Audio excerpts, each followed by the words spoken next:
Jinguala, hello.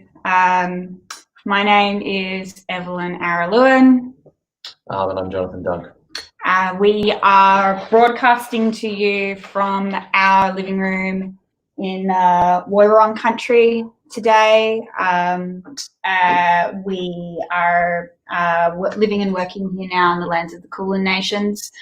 And as we begin our discussion today, the launch of this very exciting new thing, it's important to remind ourselves whose land we are standing on, meeting on.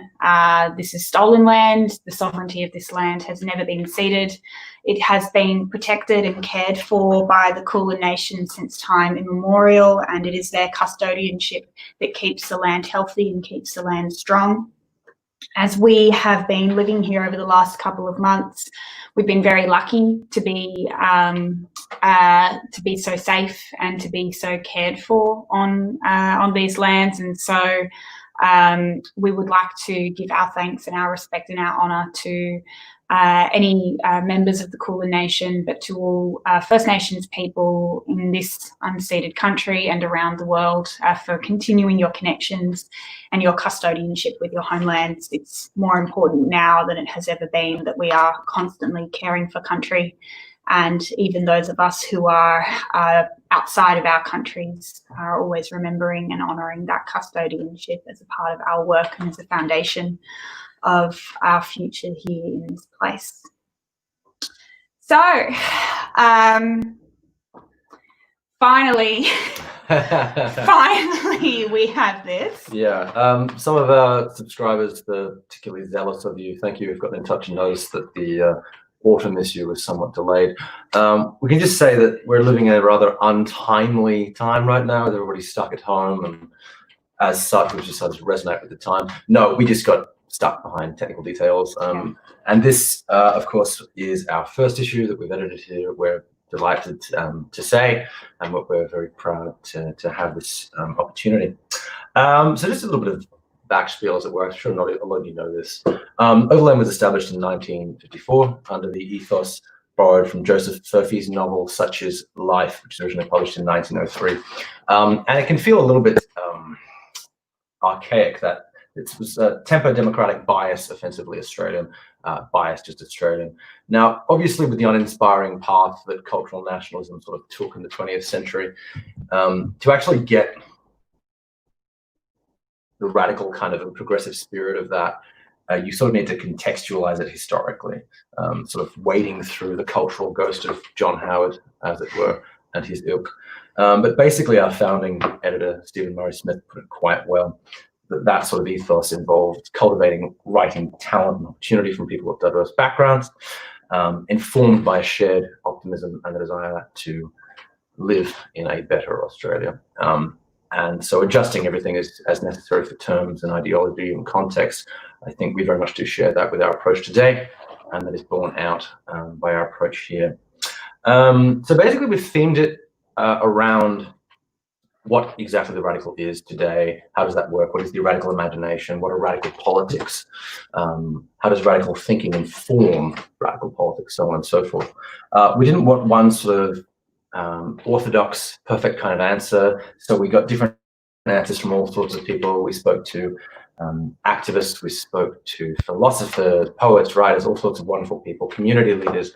And we arrived at a wonderful sort of medley of answers, I think. Deeply eclectic. Yes. Yes. Which is, I think, again, sort of very indicative of this sort of really critical but also creative tension between organising and research and writing and commentary. And you know, we were incredibly excited to see a lot of the submissions sort of rolling in around that reading work that frightened us with how alarmingly different it was. It's been an absolute pleasure and honour to be able to edit that work. Also, just acknowledging and respecting that many of the people who we reached out to over the last 6 months have had a devastating time of life. And so while this document includes some incredibly amazing voices and voices that we are so lucky to be able to be representing here, it also represents the fact that, you know, very deeply material structures sometimes prohibit people who otherwise would have so much to say from being able to participate. And so, you know, while we're so honoured and grateful for all of the contributions that we have here, we just also want to respect and thank everybody who spoke to us, who gave us time, who gave us support and energy, even if they couldn't necessarily give us their words at this point in time. That's absolutely the reality, I think, of critical dialogue, that there is always going to be a time and a place, and there's always going to be voices that can't make it into that final document. And it's a rather sad irony about the publishing world that actually sometimes it's the people who you actually want most in order to change the landscape of what's being published who get hit hardest by some of those obstacles. So we're conscious of that, and I think one of the exciting things about the fact that, for the time being anyway, unless we do anything awful, ours is an ongoing appointment, is that we'll be looking forward to publishing all sorts of people, including those who couldn't get to us with this issue. Yeah. So first initial thanks go to the whole Overland team who have, you know, gone through a lot of very significant changes over the last 6 months. They welcomed us, you know, Alex, Tash, Giovanni, Toby, Claire, welcomed us and were deeply supportive of us, you know, coming down here. And unfortunately, we haven't been able to be physically sharing space. We brought with us a bushfire and the global pandemic. So really, I think they're doing quite well. Yeah, we are cursed. You know, and also big thanks to the United Workers Union for all of the resources and support that they have been extending to us as we have gone through all of this transition. It's been really incredible to be able to be supported through this process as much as possible. And then also big thanks go to Lindley Evis, our incredible designer for this issue. We think you're going to really like this. So we'll talk about the cover in a second, but we've had a very long and delicate and detailed process of redesigning Overland's interior, including some beautiful artwork that Lindley has provided. Also, you know, I make a sneak little appearance with some of my own drawing and stuff within this. My father's photos from the 1968 Blue Mountains bushfires also We're really working on a family cottage industry here. Yeah, I seem to make everything I do deeply nepotistic, apparently. We think you're going to love the visuals. We think you're going to love this interior design. We think we've heard already that so many of you love the cover from Hayley Miller Barker, who is an incredible artist who very graciously allowed us the use of this image, Dark Number 2, which we feel, I think, sends a pretty clear message about the kind of the sharpness and the horrifying sort of precarity of the times we live in. We went with a very glossy cover for this so that you can best appreciate the detail and so that it is the closest representation of the original artwork. This is an unusual thing for us. So for those of you who might like to stack all of your Overlands on a beautiful shelf, this one is always going to look a little bit different, but we kind of like it that way. Massive thanks and appreciation to Hayley for allowing us the use of this incredible and powerful work. Absolutely.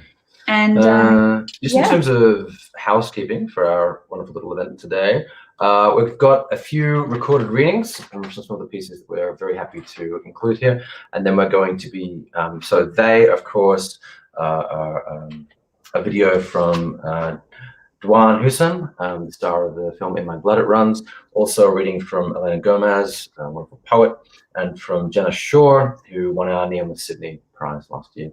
And then we're going to be having a discussion with Patrick Gibson, Michaela Sahar, and our own Toby Fitch, our poetry editor. Yes, that's all, but that's plenty. The first video that we're going to be showing you is the trailer for In My Blood It Runs, which is an incredible documentary that was released. I believe it actually first had screenings late last year.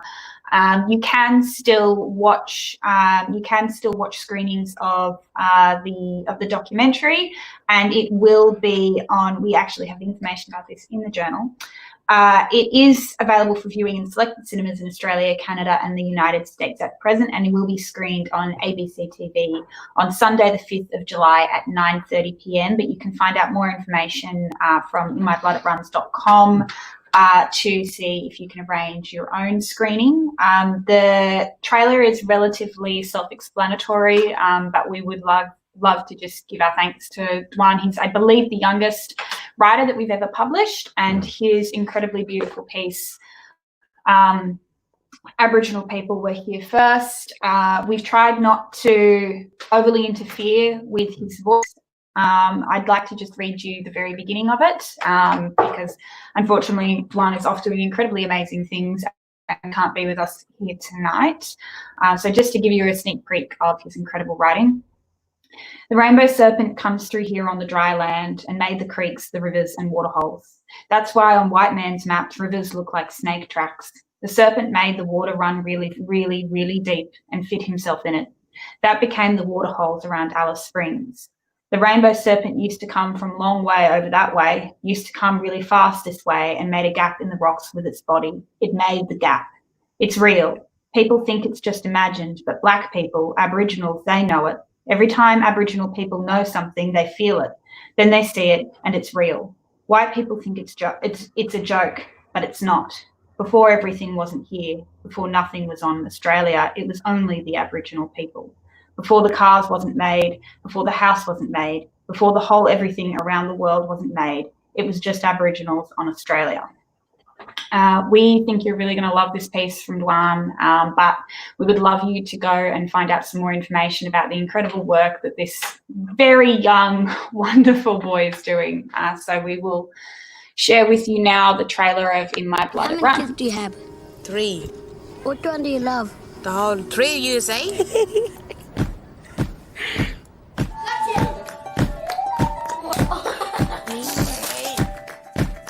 It's really important to look after your family members. Bush medicine heals up your body. Sometimes it goes to our hands. Dwan is the one that I worry about the most. He's got his own mind.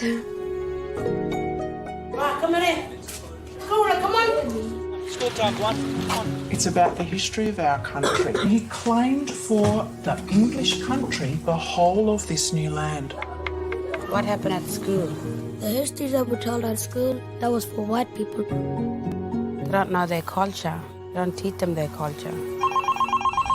Dwan ran away from school today at about 1:30. Do you want to get locked up with those other kids? This is your last chance. They're not going to take my grandchildren away from me. We want our kids to grow up learning in both ways. The first one that had the magic was the first people that had the land. We want our language. We want our stories told to our children. Don't know what's going to happen after that. What I want is a normal life of just being me. I just felt something, a memory.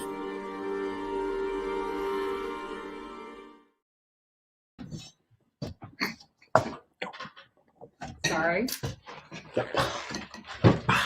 That was the shortest cigarette break you've ever had. Hello. So we think we think that the documentary is incredible, and it was such an honour for us to be able to publish Juan's voice here. It's an extension of the amazing work that he's already doing. He's recently spoken at the United Nations. So you can find out more information at inmyblooditrun's.com for how you can support all of the incredible work that Juan's doing today. Next reading we have is from the incredible poet and editor Elena Gomez. Her piece, Looming Poetics. You might be a better situated person to discuss and introduce that piece. Yeah, sure. It is, as I understand it anyway, an extraordinary and kind of quite experimental theory towards what a Marxist feminist theory of poetry, and of course poetry as part of production, looks like. Now, Elena's a very, as I'm sure so many of you know who are familiar with her work, astute interpreter of all sorts of things. So her idea of this poetic is very much informed by its interaction with patriarchal struggles and with the structures of capitalist production, which of course are so limiting to meaningful work in this kind of area. And I think Elena's lacunate or fragmentary approach to that, I think, really heightens that difficulty. See what you think.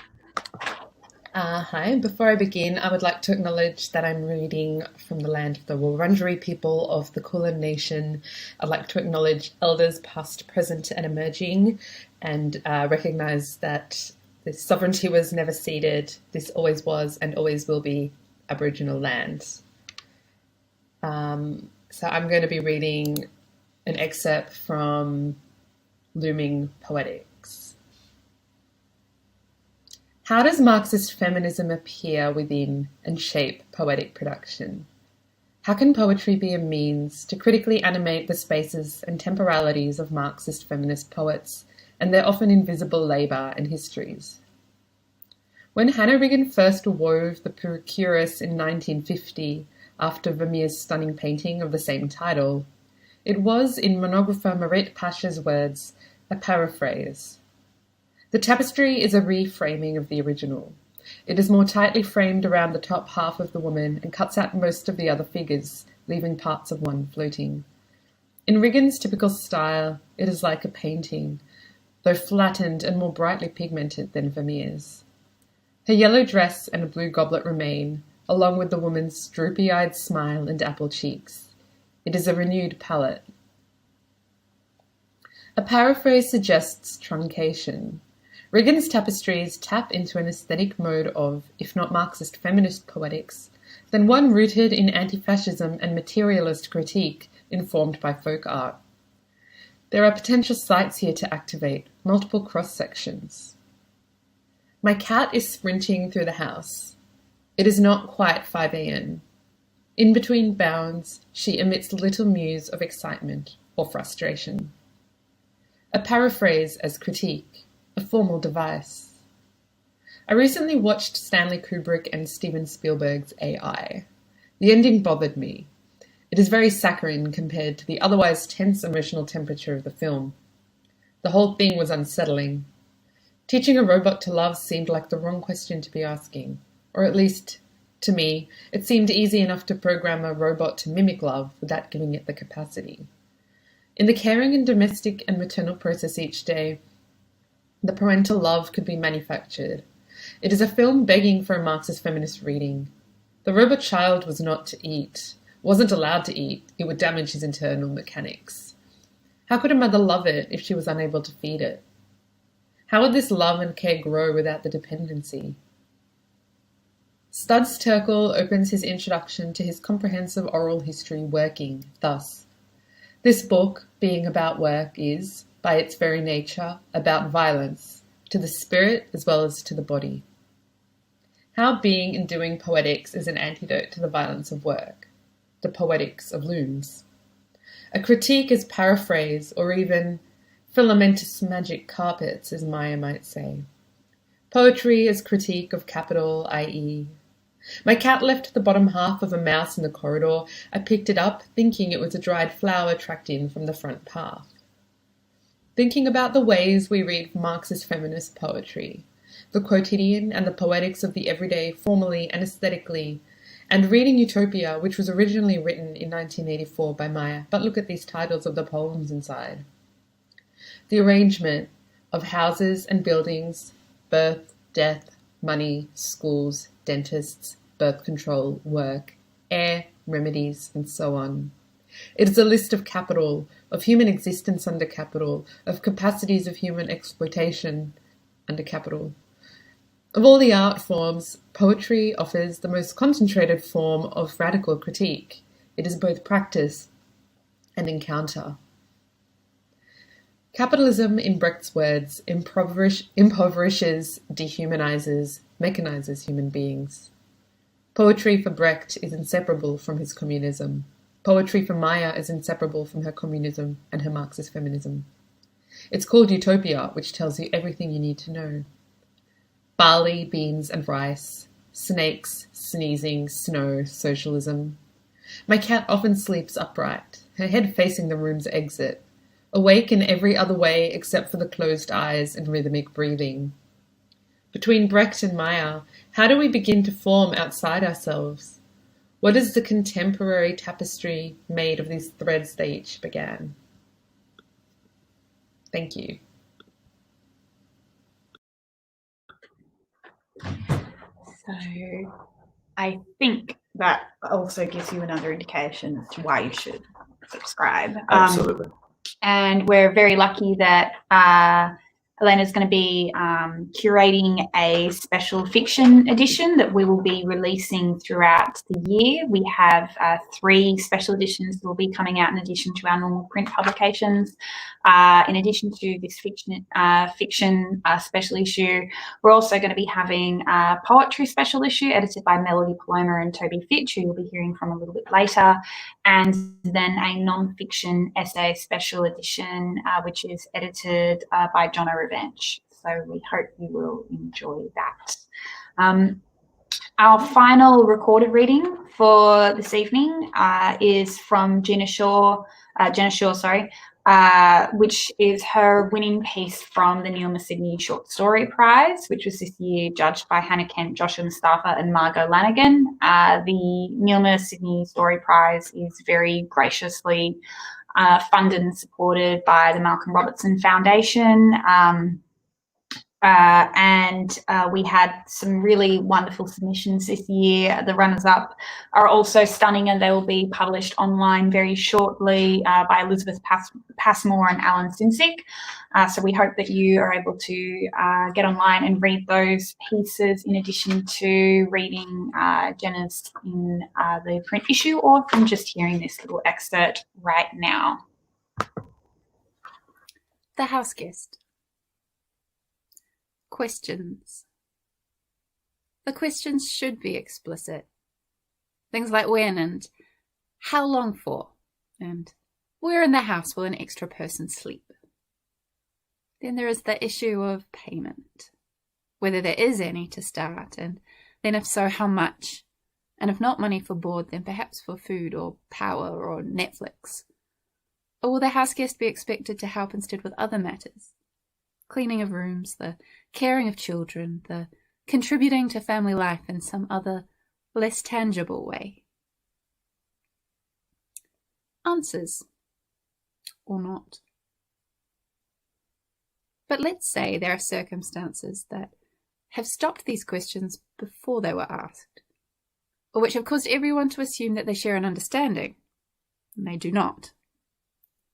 Less answers to questions and more questions that have drifted away, unasked. Say that an individual who is starting a course in a city far from her home comes to stay with a family she does not really know. Perhaps there is a history. Perhaps the houseguest's parents had, at one point in the past, shown a great kindness to the mother or father of the family, back when they were the age the houseguest is now. Remembering this, hearing about the course of study, the distance she will need to travel, let us now suppose the family must have said something like, "Please let us help in any way. Our doors are open." It is possible that the family imagined only a temporary generosity, shifting the younger child out of the smallest bedroom until the house guest could settle into the city and find a better, more comfortable arrangement. But then weeks pass, and the course is underway. And the house guest studies at the table and makes herself sandwiches from the pantry and sleeps in the bedroom each night, and suddenly things have become more permanent. And it would be embarrassing now for everyone if someone were to say, "We didn't quite mean let us help in just any way." And so they go along like this. The kids decamped into one bedroom, the house guest's clothes folded away into the wardrobe, the suitcase empty under the bed, and everyone, the house guest, the family, smiling when they pass in the hallways. The smiles fixed and bright, like the faces of people who have waited too long for a photograph to be taken. The house. The family's house backs onto a busy street. The house is small. Too small, probably, for 5 people. The room. The room, which the youngest child had started just some months before living in, puts a bed against one wall and a small wardrobe against the other. A poster with the map of the world on it is stuck to the wall above the bed. The window looks down to the street below. The room catches sunlight in the morning, but darkens early in the afternoon. The house guest thinks it is a little damp, but she does not, of course, like to say so. Further questions. At what point does the house guest become something else? A friend, someone to rely on, a member of the family, a confidant to the older and less certain of the 2 children. At what point does she stop seeming like a stranger, a spy that has quietly come to settle amongst them, and someone instead that they're all grateful for? Thank goodness for the house guest, the family might say. Who could even imagine life without her now? The house guest's smile has become unfamiliar to her. Sometimes she finds herself smiling, even after she has moved through the doorway and is paused uncertainly in the middle of the next room, alone. Thank you. I'm Gina Shaw. That was from my short story, The House Guest. Thank you to Overland for publishing it, and congratulations on publication. Thank you. We hope you liked that. Thanks, John. The other prize that we actually have in this current edition in 238, we also have the winning entries from the Judas Write Poetry Prize. And you can watch readings of Dan Hogan. Amazing poem called No Alarms. And yes. Also Lou Garcia-Dolnick and then Grace Yee through the Queensland Poetry Festival's Panacea Poet series, which is still available on YouTube. So we really recommend that you check that out. They are each amazing poems. They're so impressive. I got to have a bit of a sneak at quite a few of the entries. The judging was occurring as we were sort of beginning the year, and it's an amazing feel. It was really amazing. The judges for that prize, Ellen Van Neve and Michael Farrell and Toby Fitch, had their work very much cut out for them. But as you can see from these winning pieces, they are stunning, and we think you're going to be really happy and really impressed with that. So another reason to make sure that your subscription for the issue is does not lapse to date. Please do.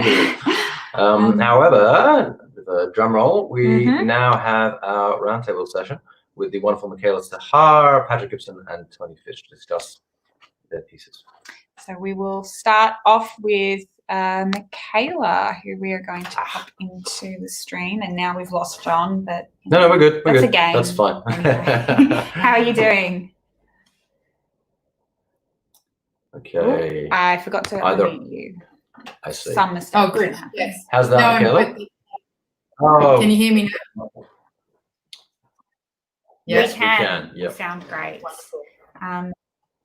So your piece is early on in the edition, Welcome to the Nakba, Notes in the Epicenter of an Apocalypse. I know you have already spoken a little bit about this piece on Triple R, but would you mind just sort of introducing us? Oh, actually, what we were supposed to do, and we did discuss this beforehand, so I'm going to make sure that we do this before.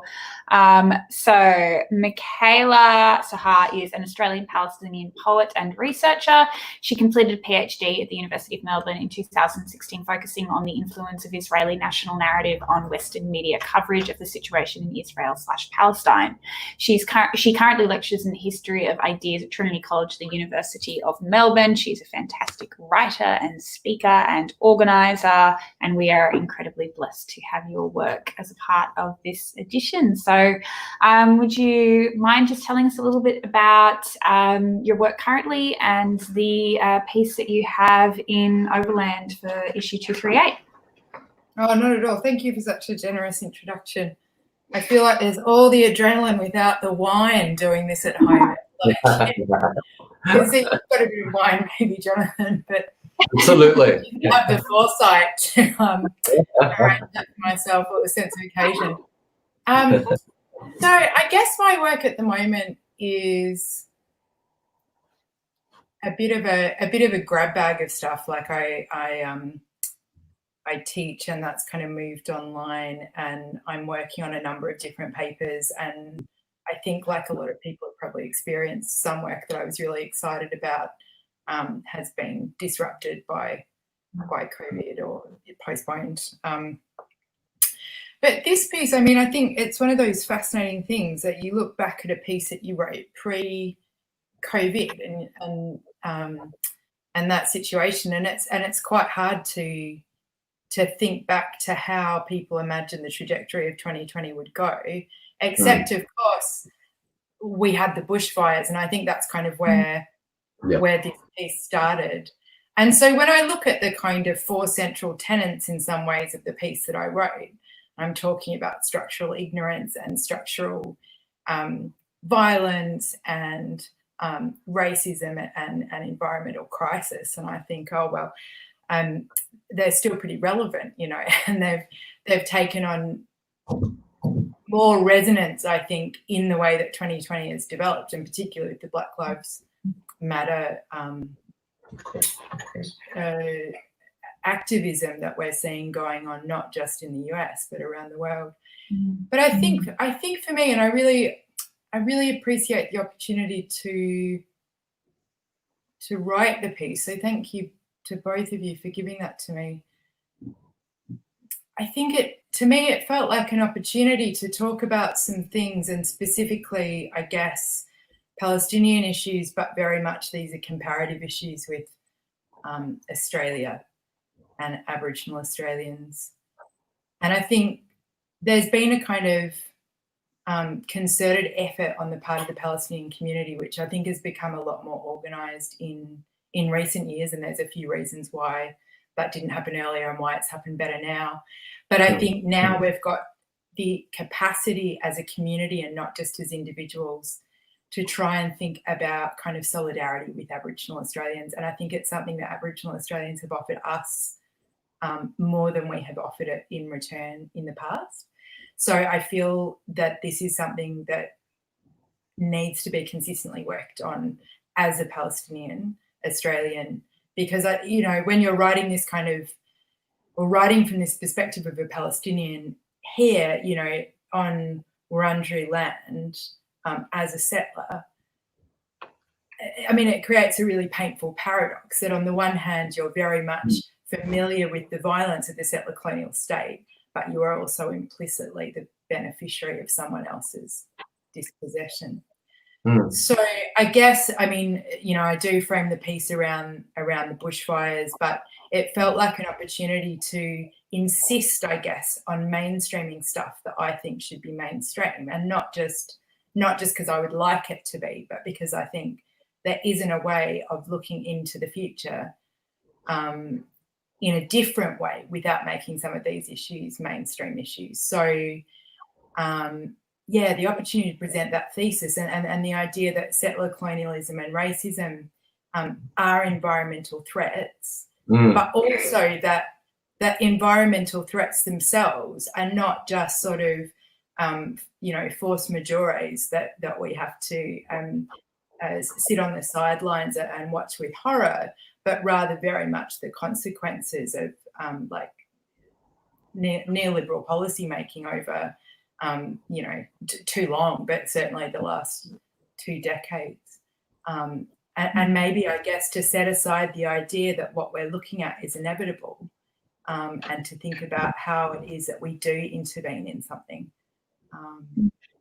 in whatever way that's possible. But I'm not a radical organiser, so I don't have the answers to that one. Yeah. No, I think that's a good point, particularly I was mentioning earlier, the connection between radical thought and critique, which you've clearly illustrated here, and organising. It's really interesting, actually. You mentioned historical distance, and you only wrote this piece for us several months ago, but reading it now, it really just feels like a gateway document between, you talked about structural ignorance and the structural ignorance which the fires were beginning to illustrate the profound destructive idiocy for Middle Australia. And now it feels almost as if the pandemic has come along and completely obliterated the remnants of that. It's a very interesting thing to read right now. Yeah. Many of these pieces, I think, have kind of sort of shifted slightly in the ways in which they are read, I think, in the context not only of the pandemic, but also, the recent announcement regarding the humanities and such, which we will be discussing. We're saving that till last to discuss that. Did you want to? This is embarrassing because we were discussing this at the start before we went live, and we never actually, I think, 100% confirmed what we were going to do. Would you like to read something from your piece, or would you not like to? Well, I wasn't planning to. I don't want to take up other people's speaking time. But I can if you're pressing on me to do it. I mean, either way. This is my failure of organising, as opposed to any pressure that I would wish to apply to you. But it also entices people, I think, to again subscribe to the issue, to read it. But it's a really fantastic piece. So I think that people are going to definitely enjoy when they get to read it in print. It is an amazing piece. Yeah. So we might hear a little bit from Patty and then come back to talk to you a little bit about a little bit further on this idea of like radical thought and radical critique in just a moment. So I'm going to stay with us. I'm going to pop over to Patty Gibson is a senior researcher with the John Bonney Indigenous House of Learning, University of Technology, Sydney. He has lived in Alice Springs and travelled extensively in Central Australia, researching the impact of the Northern Territory intervention. He's also an organiser with the Stop the Intervention Collective Sydney and co-editor of Solidarity magazine. And just on a personal note, like when I was like a little baby sort of, protest attendee, not even thinking about the terminology of activists or anything like that. I met you very early on, I think probably at Redfern Aboriginal Tent Embassy or something of the like. And, you've been amazing and supportive and incredibly patient of this young, deeply confused black fellow who constantly drags their father to things so that he can rant at people.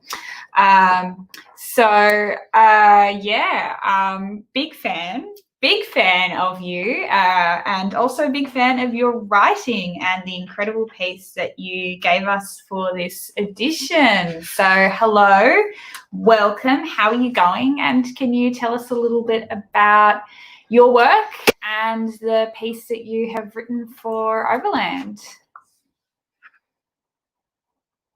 Do we have sound? Yeah, I keep forgetting to do that. I can, thank you. Is that all right? That's working? Yeah. Yeah, thank you, Evie. That's lovely introduction. That's really generous. And congratulations on the issue. Yeah, it's fantastic to see you editing Overland, and it's a wonderful contribution this edition. Yeah, so well done to both of you, and thanks again for that intro. Yeah, so you did ask if I'd like to contribute, and I was very happy to contribute.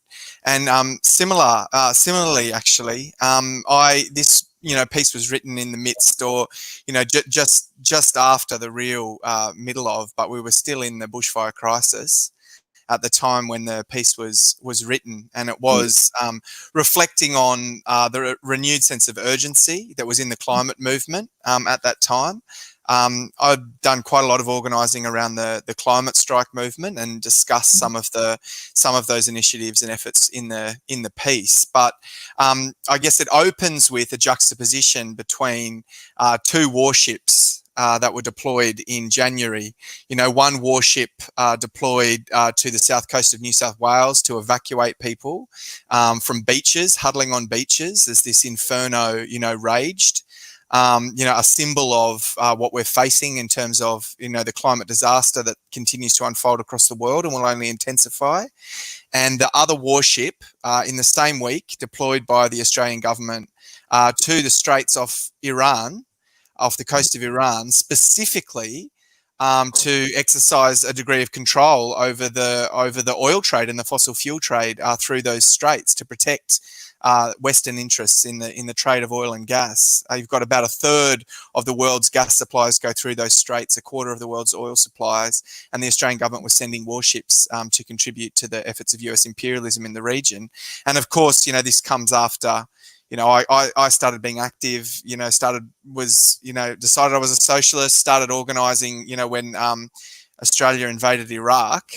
And, we've seen more than 1 million people killed in Iraq, just this horrible carnage to control the trade of fossil fuels in this region. So I guess what I was trying to reflect on was, a lot of people at this time becoming conscious of just how serious the climate crisis was, how it was now finally impacting on their lives. I mean, Indigenous people in Australia have suffered at the front line of this industry, since it began, but we're now starting to see Middle Australia, as I think it was mentioned before, this sense of climate crisis really coming. So I think this was just about saying we of course have to recognise the seriousness of the crisis, but we also need to recognise just how serious the interests are and how hard they will fight to defend the position they have within capitalism. The fossil fuel industry completely embedded in capitalism. 8 of the 10 top corporations in the world, 6 of them fossil fuel companies, 2 of them car companies. Since the Paris Accords were signed, more than $1 trillion of investment, $2 trillion of investment in the first 2 years after those accords were signed into the fossil fuel industry. There's just no way, I think, that the general or the mainstream conception of what we need to do about climate change, or even in the climate movement, I've found at UTS, like a lot of discussions, it's very good the staff unions getting involved in the climate movement. There's a lot of discussions. I find people wanting to reach for how do we make a sustainable campus, or how do we get our Vice Chancellor to divest? And in the context of, fossil fuel companies already have a claim on fossil fuel reserves in this world, which if they were burnt, would push us, 5 times the level above the 2-degree limit that people are talking about.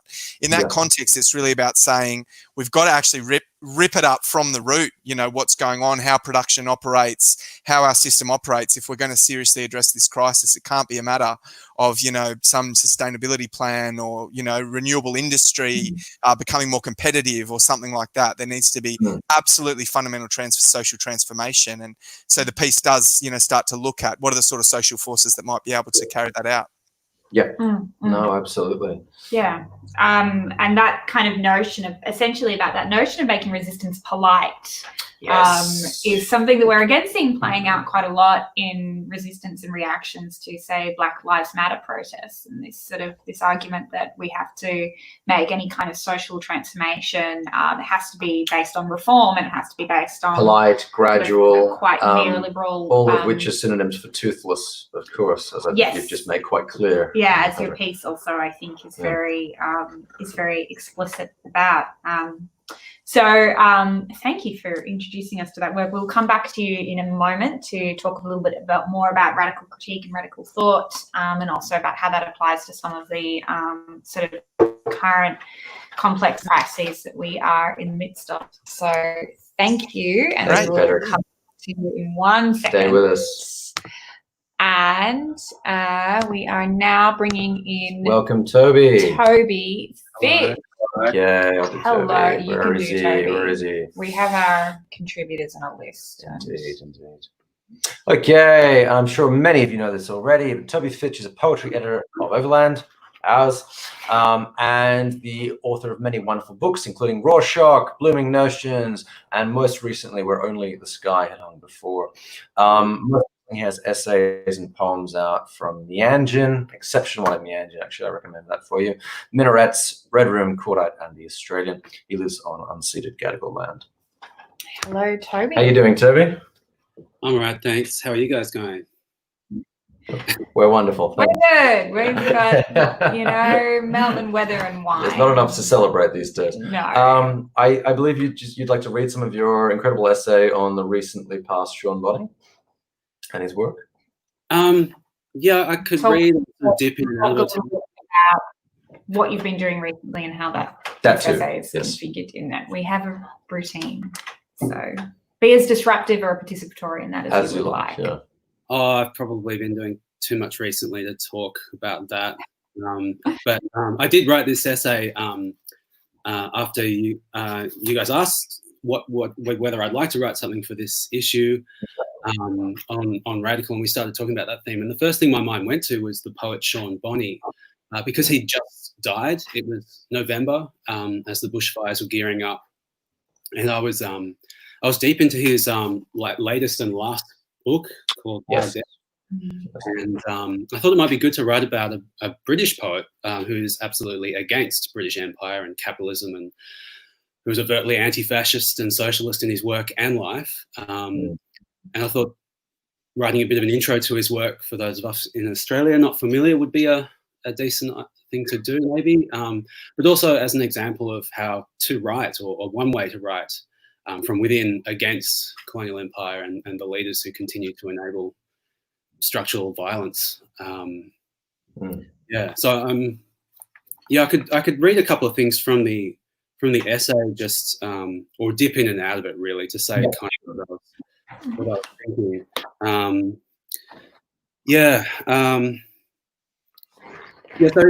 So I write about how his sort of militant poetics embodies a sense of abject futility, but also emancipation in the face of rampant neoliberalism, neocolonialism, and the rise of the alt-right, and of how the subjectivity of his poems occupies the rage and suspends the feelings of liberation born of the revolutionary act of socialist violence, of riot. And here's a little quote from a poem that kind of expresses that a bit.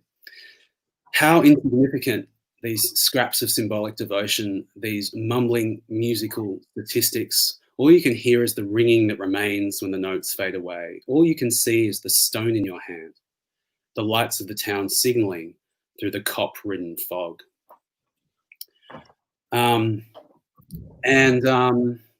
So throughout his work, he sort of cites and alludes to and writes through the works and legacies of many radical thinkers, poets, anarchists, socialists and Marxists, from Heraclitus, Milton, Blake, to Baudelaire, Rimbaud, Artaud, Berber, Hennings, De Prima, Fanon, Baraka, Brecht, Pasolini, heaps more, as a kind of way of paying homage to their work, but also to demonstrate, in the activist sense, I think, a lineage of radicality.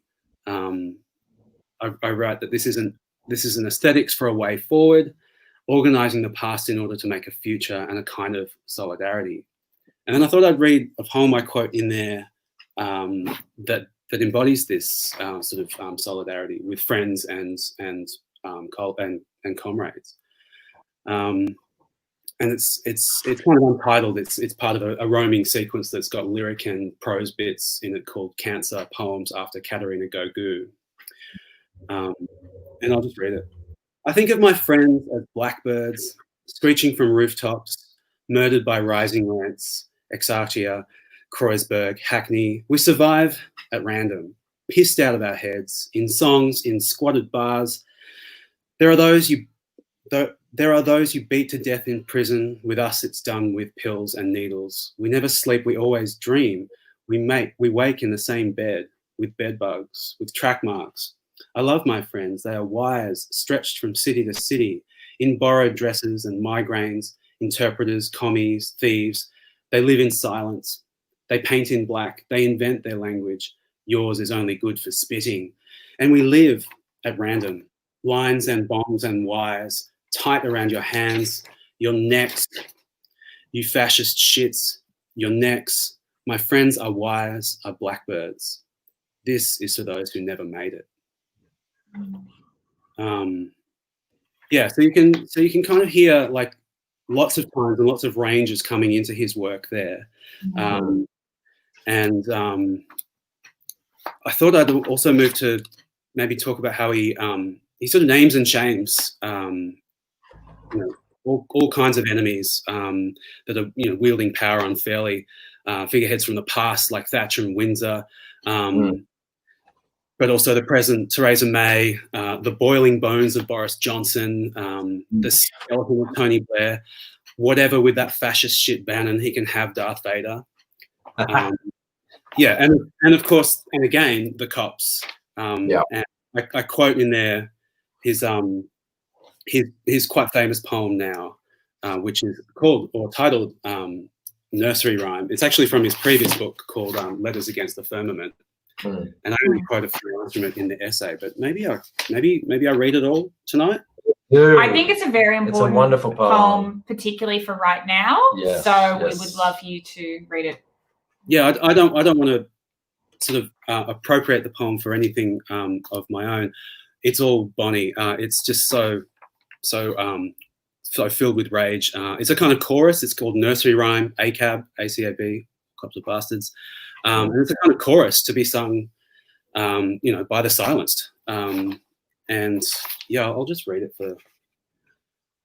for its full force. For I love you, say fuck the police. The fires of heaven say fuck the police. Don't say recruitment. Don't say Trotsky. Say fuck the police. For alarm clock, say fuck the police. For my morning commute, for electoral system, for endless solar wind, say fuck the police. Don't say I have lost understanding of my visions. Don't say that much maligned human faculty. Don't say suicided by society. Say fuck the police. For the movement of the heavenly spheres, say fuck the police. For the moon's bright globe, for the fairy mab, say fuck the police. Don't say direct debit. Don't say join the party. Say you are sleeping for the boss, and then say fuck the police. Don't say evening rush hour. Say fuck the police. Don't say here are the steps I've taken to find work. Say fuck the police. Don't say small skinny latte. Say fuck the police. For the Earth's gravitational pull, say fuck the police. For make it new, say fuck the police. Don't say spare change. Say fuck the police. Don't say happy new year. Say fuck the police. Perhaps say rewrite the calendar, but after that, immediately after that, say fuck the police. For philosopher's stone, for royal wedding, for the work of transmutation, for love of beauty, say fuck the police. Say no justice, no peace, and then say fuck the police. I love that poem. Thank you, Toby. We all wish we'd written that poem. Yes, don't we? yes, we did.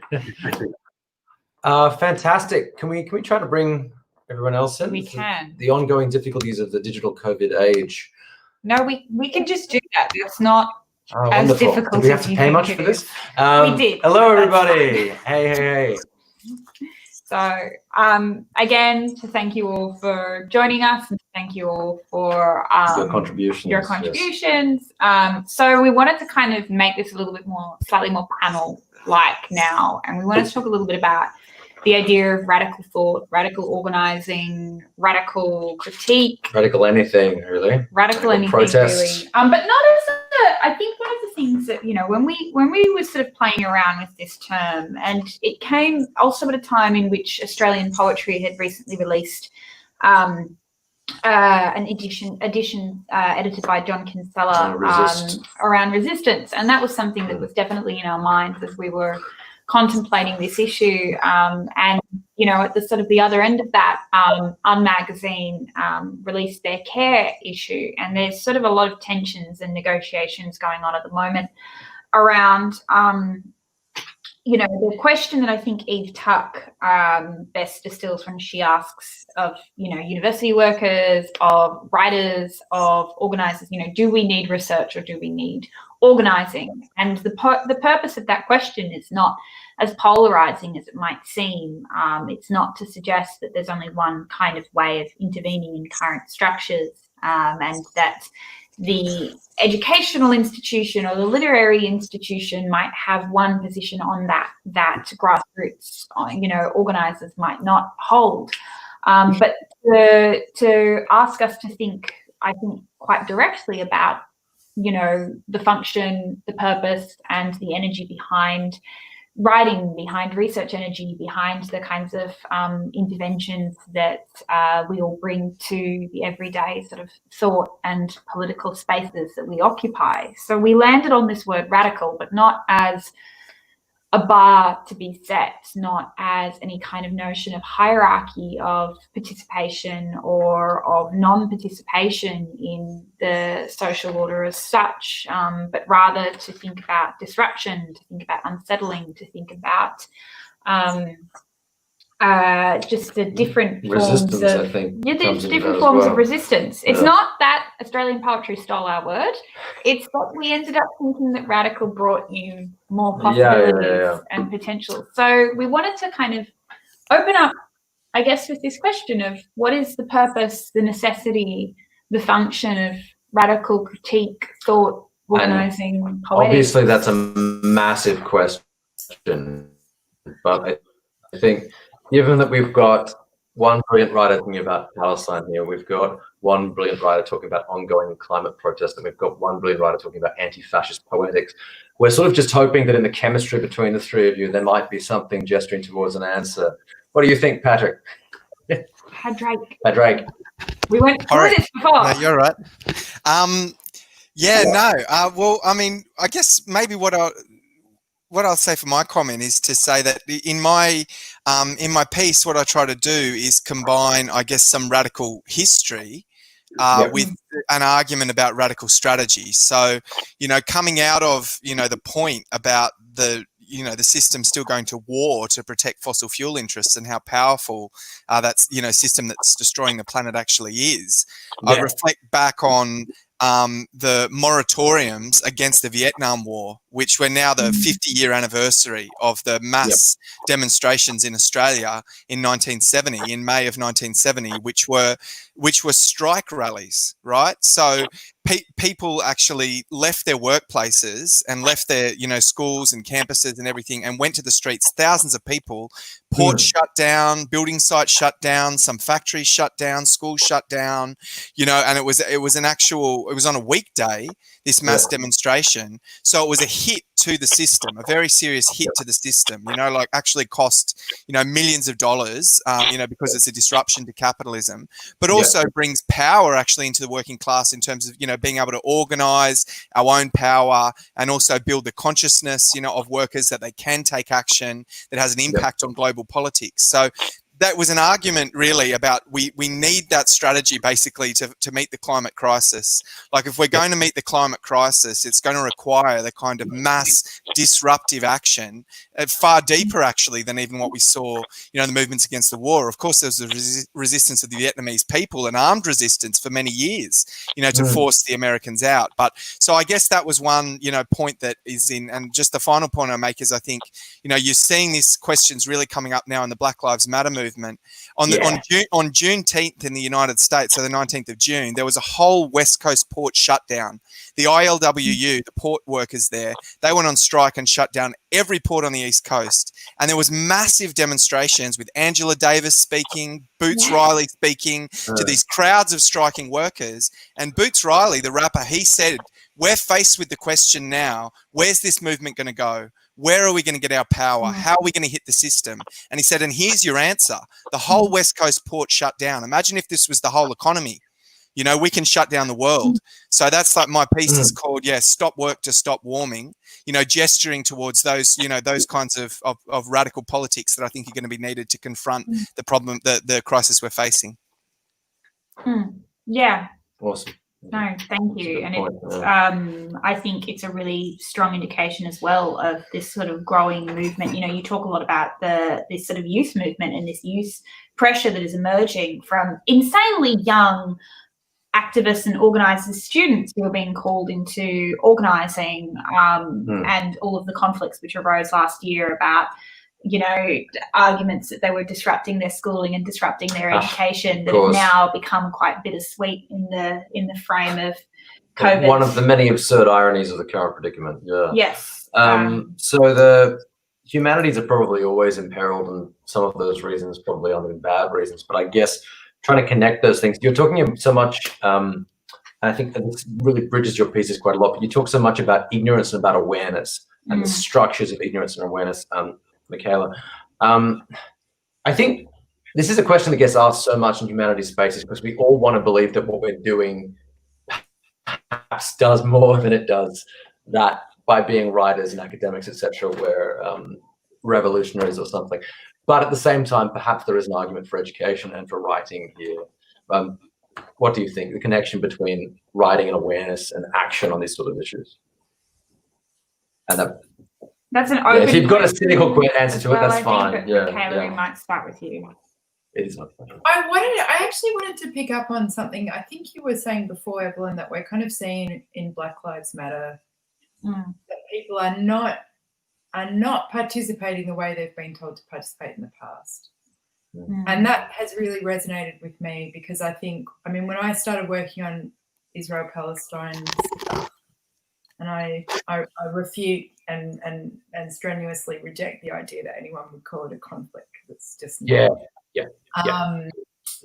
But I think something that really shaped that work, and which I think would be very different if I was 10 years younger than I am and starting that work today, is that I was forced to encounter and grapple with the idea that Palestinian rights were tenuously balanced against how some people feel and more specifically how Jewish Israelis feel about things.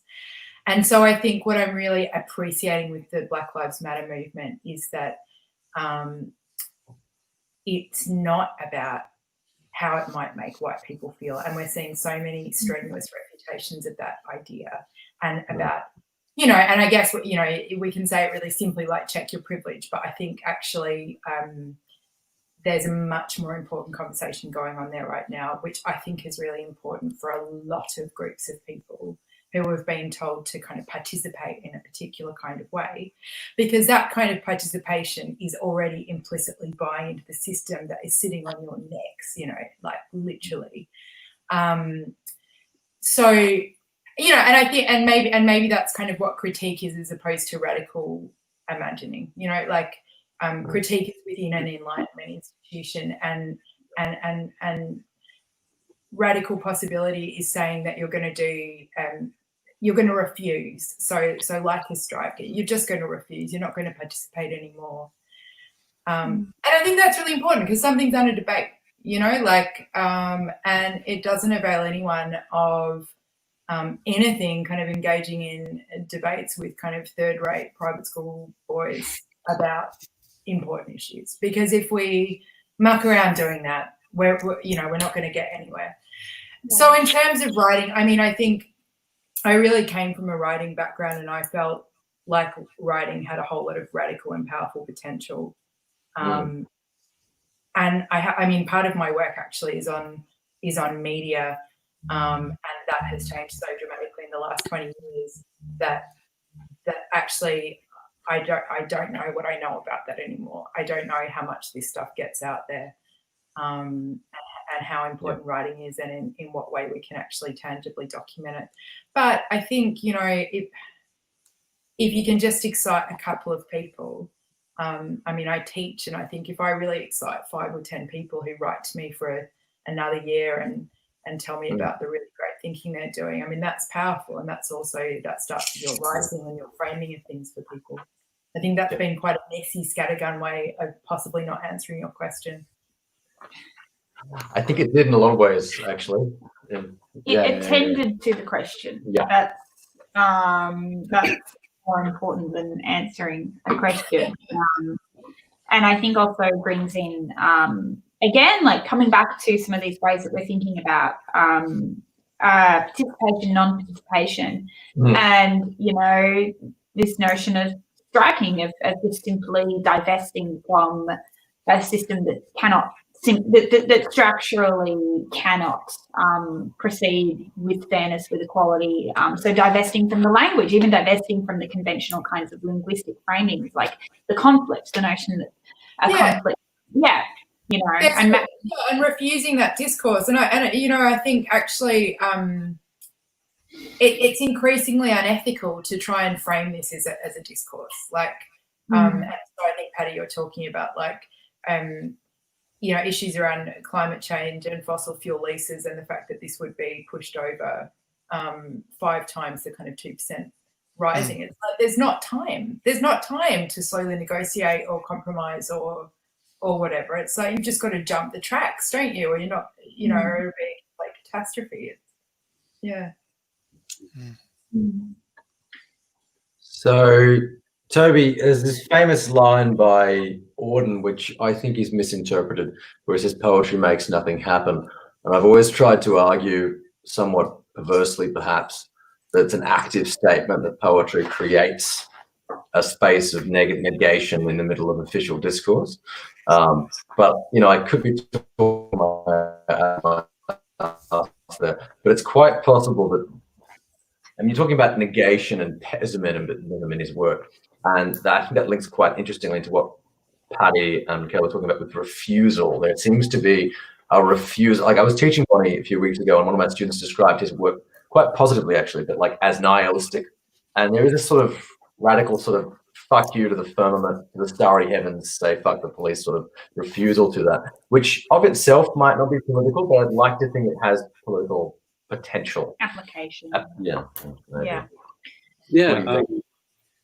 Yeah, absolutely. I like the way you're describing that, or responding to Auden's quote there, because too often it's seen as a negative, that to be nihilistic or to be sort of pessimistic is not productive in any way.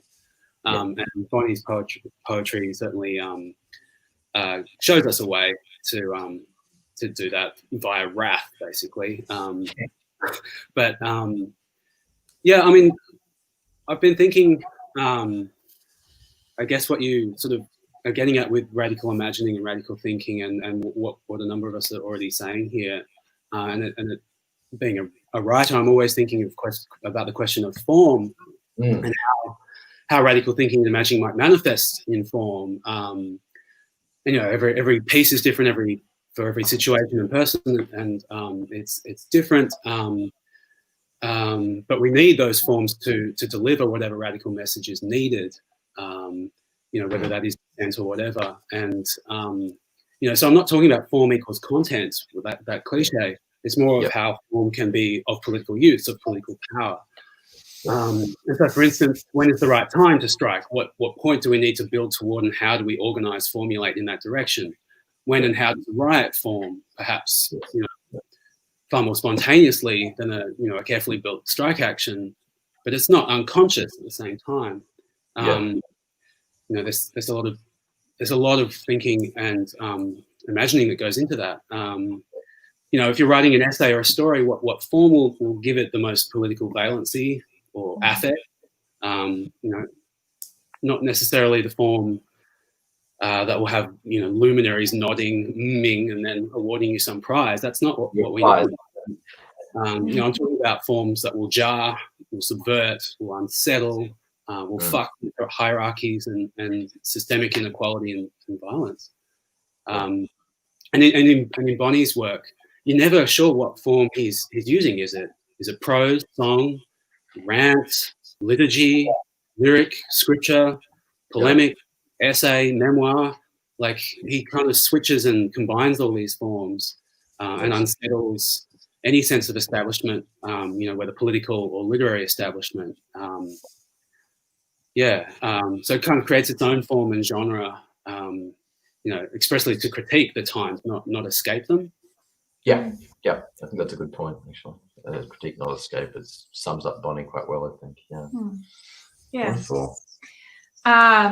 the sort of the last thing that we wanted to kind of throw in to this conversation, because again, the world has sort of turned and moved in ways that we couldn't necessarily predict at the start of this year.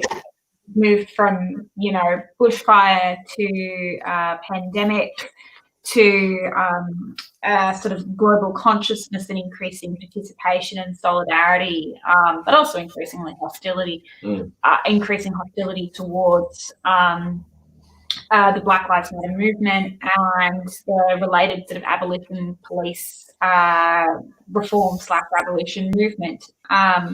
And now we've had as a sort of a follow through from the economic instability that has arisen out of the pandemic, a further attack on the university sector, which was already excluded from JobKeeper, JobSeeker payments and support. This reduction of Commonwealth support for the humanities and for multiple other sectors. And we kind of, you know, you've each sort of worked in proximity to higher education institutions. And so we wanted to kind of get some of your thoughts and responses around not simply just to say whether you think it's a good idea or a bad idea. We don't. It's a short conversation. We're not so that.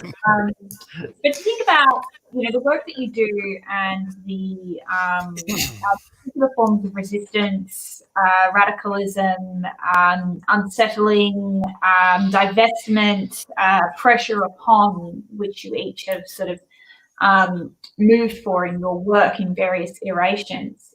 We wanted to just get a sense of how this clear kind of government resistance towards the value of the humanities, as counterintuitive as it is, as we've already, you know, sort of clearly seen from an economic standpoint, it doesn't really actually make a bloody difference. For universities, it makes a difference for students, but not necessarily those institutions.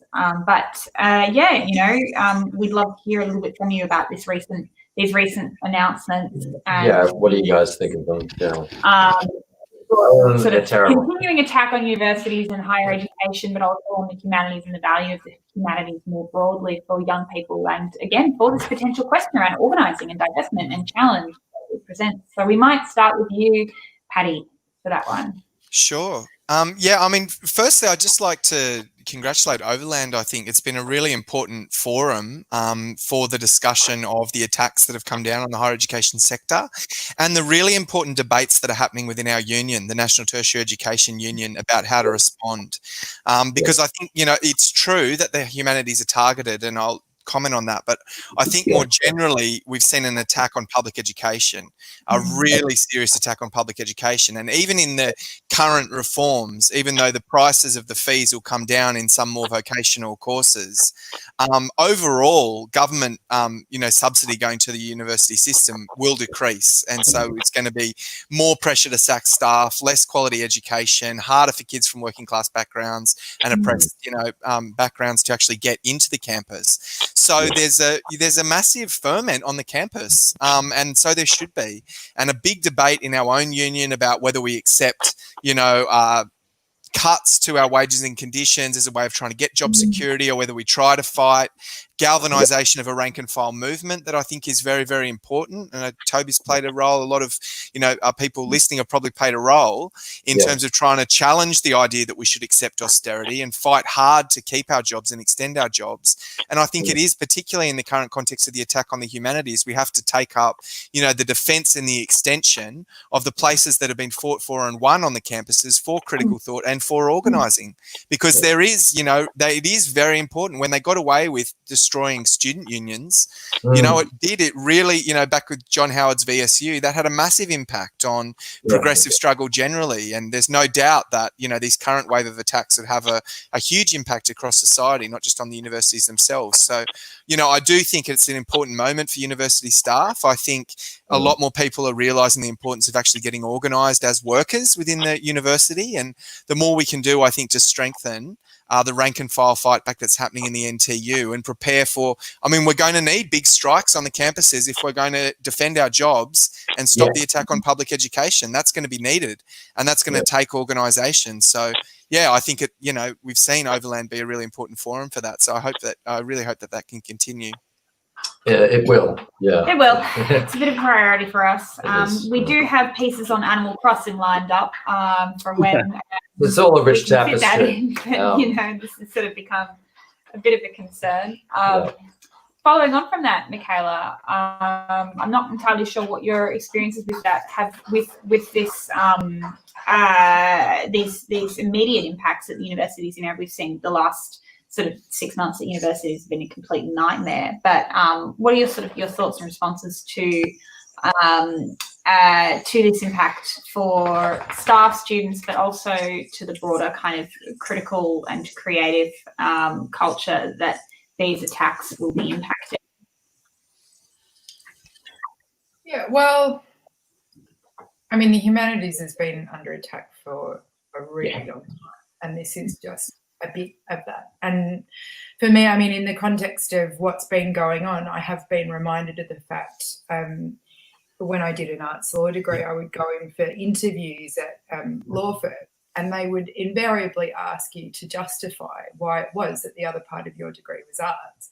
And on discussion with friends doing engineering law or commerce law, they never got that question in the interview. So there was very much a sense that you were already actively fighting to justify that stuff to people who actually would be quite sympathetic to it, who do enjoy reading and fancy themselves as writers and all this, kind of stuff. And yet, in an interview, there was a sense that the utility of the degree was somehow detracting from your ability to participate as a value adding or value added employee. So I think I think absolutely the humanities has been under attack for a long time. I mean, I think the other thing about, without getting into the logic of what's going on right now, which you've talked about a bit and which people probably know about. But I actually think there's also a really important gender issue going on here, which is that the vocational degrees, which the government is purporting to make cheaper, are actually degrees that if they really need people to work, that they could make them into apprenticeships and pay them wages, but they're traditionally things that we do, like nursing and like education, and so they're not making that offer.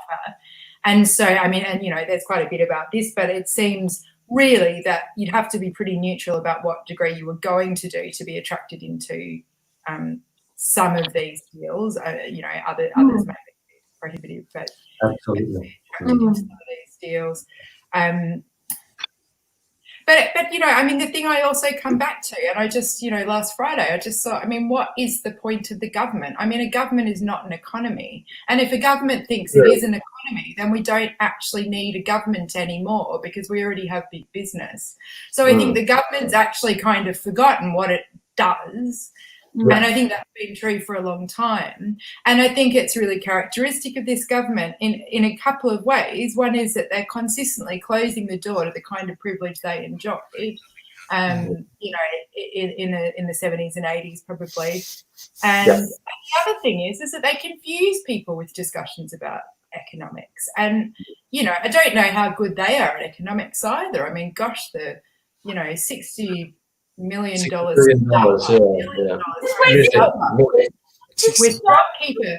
But that it's just that kind of scare tactic. So they were trying to scare people really at the last election by trying to make people imagine that the national debt was kind of broken down into an untenable kind of household debt size, which, unless your government is about to collapse, is just a stupid way to break it down, really. But it is calculated to frighten people. And I think that's consistently what we see from the government. And I think consequently, and actually this is also true of other kinds of things, actually. So the humanities is in many ways very much linked up with people who are fighting for marginal identities, is that you have to spend so much time explaining why you're worth something or worth attention or why you get to speak, that you don't get to do anything else. You don't get to do other thinking or make other stories. You're just constantly trying to respond to a shit set of circumstances. that are constantly tossed at you, and you get through one, and and something else is thrown at you. So I guess that's my response to yeah. I mean, and sort of you mentioned it does kind of also quite distinctively relate to gender, and then also what you were just talking about there in terms of these sorts of the sort of the traps that marginality further places and limits people into. This. So much of the conversation around STEM careers, and for example, has been this sort of like narrative that like, oh, we need to create all these girl bosses who want to go into STEM, and like it becomes this sort of response to like, no, it's you've underfunded CSIRO, like you took away all of the research money for that, for Australia to have participation in government research. Is no meaningful and threat now to the suddenly sciences, the narrative becomes like we need more girl bosses in STEM, and it's sort of this weaponization and mobilization of languages of resistance and retaliation and reform that marginalized communities that themselves formed now these weapons of insufficiency and these weapons that I can speak from my own experience, like you're handed this assumption that your success has to be a form of exceptionalism, and it has to be then dispersed among your community in massive industries that were never intended to include any form of marginality other than that which can best and most prettily diversely reinforce the status quo. So it's just this bullshit circular set of narratives, and simply that all they are is narratives, when on the one hand you can make announcements that you're attempting to reinvest in STEM careers and in support for the economy boosting professions, but on the other hand you've underfunded. Although even then, I mean that's a myth. The graduate outcomes survey from last year, which is the government's own statistic, demonstrates a higher rate of arts employment than STEM subjects, which I'm sure you guys know. So even that particular standard is also bullshit. It's definitely out of step with the even with the UK.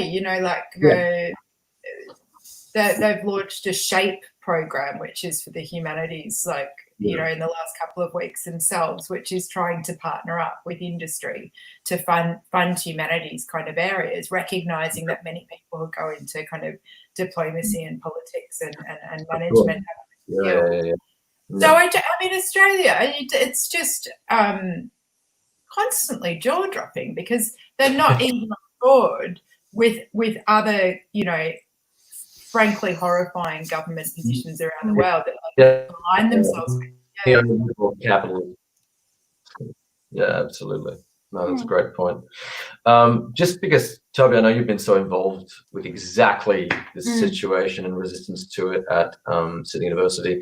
Patrick mentioned that the piece you wrote for us earlier in the week. Do you have anything to comment upon these horrible policies and the way that they're hitting casual workers, of which so many of us are at the university right now?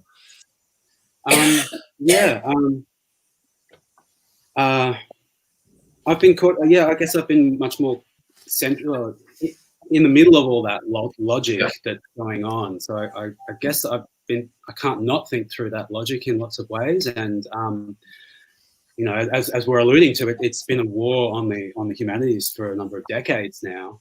And with each liberal government, we see a kind of a further unearthing of what Ernst Bloch called a fossilized piece of moon, basically the stench of fascism rising again. And that the link here is that we've got our neoliberal university businesses basically with that same glint in their eye, and even once radical academics who have become middle management and upper management are completely seduced by this kind of like neoliberal kind of ghoulishness. And not to name any names, but yes. Not to name any names at all. But yeah, I mean, at the University of Sydney, the Casuals Network, which I'm a part of, we spoke up against this and organised against all the course cuts and job cuts. That'll see around 30,000 casualised teachers unemployed in the coming months around the country. Yeah. We managed to coax the VC, Michael Spence, and the Dean of Arts to hold an all-staff meeting, and we casuals were given the floor for half an hour. I can't believe they even let us do this, but they did. And we came prepared. We presented financial figures that proved the uni is making like a really egregious kind of ideological decisions in line with the government's. And we politely told them a new one. I got to speak about the conditions for casual workers, and I quoted that block line to them, and and then I asked, what kind of university are we when our bottom line is more important than subjects like slavery in America and fascism and anti-fascism, which are on the top of the list. Totally, yeah. So, yeah, I guess where I'm going with this ramble is, the arts and the humanities exist to help resist and safeguard against the sort of creeping stench of fascism, and instill in students the intellectual and ideological frameworks necessary to verbalize dissent and to survive. Absolutely. I think that's an extraordinary. Yeah, we should be wrapping up. I do also just want to point out the insane irony of the, government clearly understands the function and the value of humanities, because that was the Ramsey Centre. The Ramsey Centre was sort of aside, and the logics behind the Ramsey Centre that, what is missing from our society is further celebration of Western civilization. A little more ancient Greek. Which, in some of the Sydney University of Sydney responses to, or sort of the organising that came out of particularly also casual networks in the University of Sydney, many of whom, could have, if they had wanted to, seen something like the Ramsey Centre as an opportunity to essentially just turn into intellectual scabs and find job security that was not necessarily otherwise being offered by the in the reification of Western Empire.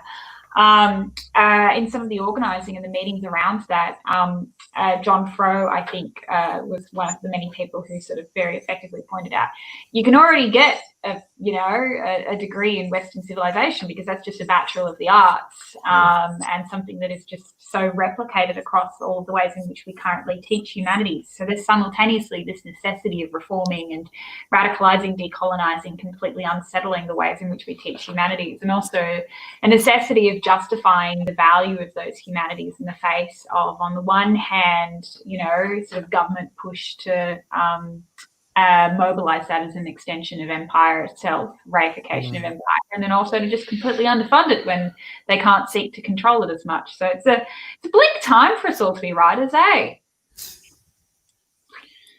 Yeah. Yes, but it always is. Perhaps that's what's so transformative about it. I think the frameworks and the space to sort of articulate yourself and survive and resist, I think, is really something that all of you have absolutely dwelt on, I think. Absolutely epitomising the point of this issue and what we are all, I hope, rather, however, ham-fistedly trying to do as workers in the humanities.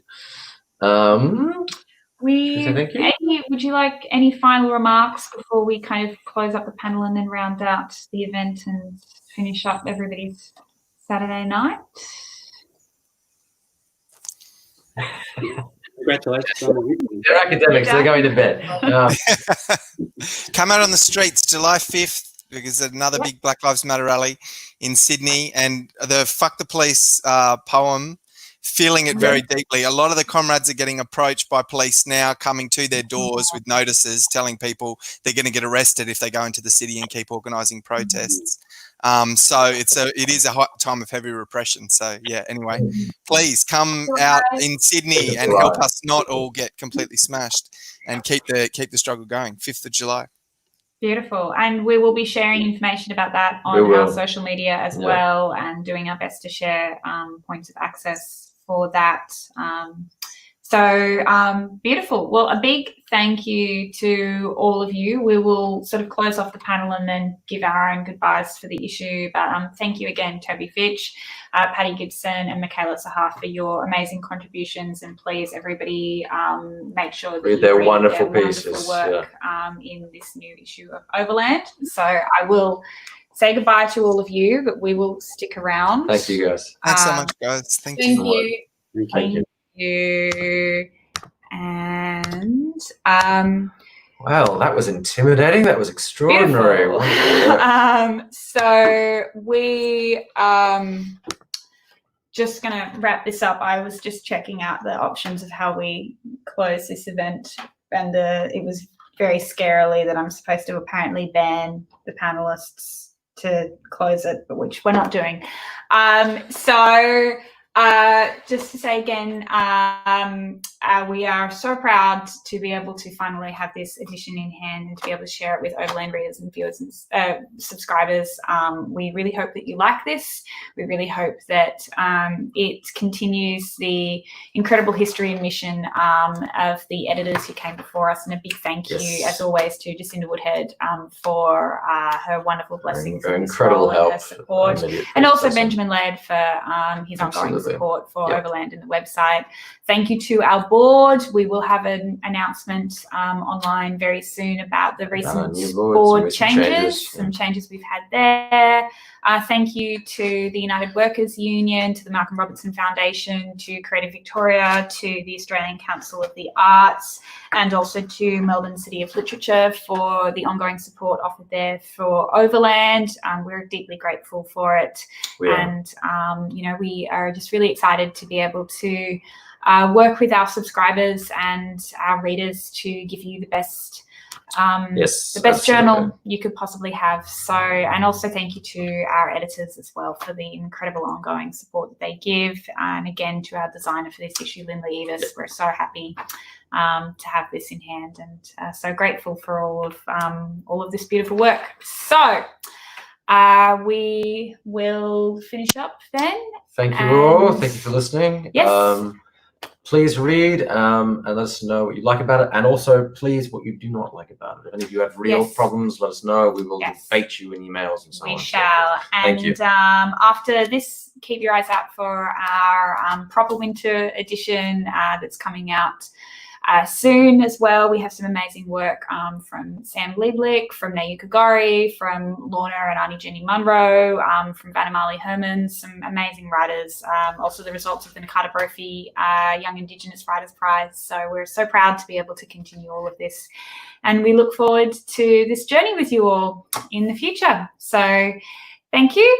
And we hope that enjoy you the rest of your night, everybody. A beautiful Saturday night.